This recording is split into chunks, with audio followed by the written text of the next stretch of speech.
আমার নীরবতাই আমার জবাব। এখন এটাকে যারা আমার দুর্বলতা মনে করে তারা মূর্খ ছাড়া আর কিছুই না।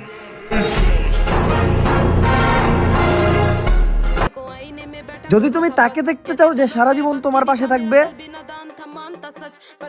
তাহলে এখনই যেয়ে আয়নার সামনে দাঁড়াও। बड़ी बातचीत इंडस्ट्री के लोगों से, पूरी पिक्चर बची है अभी प्रोमो देख, मेरे किस्से सुनोगे तो रो दोगे लश्करी। আমি আমার পরিচিত মানুষের অপরিচিত মুখ দেখছি, তারপর থেকে আর কোনো কিছু দেখে ভয় পাই না।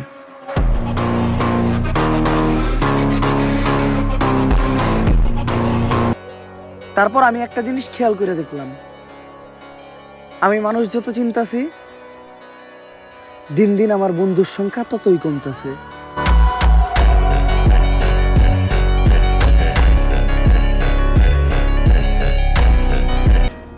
কি জামানা এলো, এখন আমার বদনাম তারা করে যাদের বদনাম পুরা দুনিয়া করে।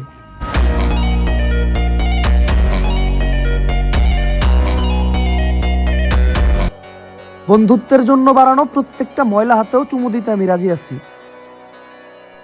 যদি ওই হাতে কোনো বেইমানির ছাপ না থাকে।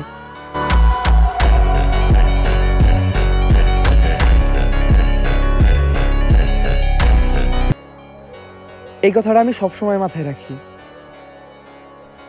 নিজের শরীরে সবকিছু নষ্ট হয়ে গেলেও আত্মসম্মান নষ্ট করা যাবে না।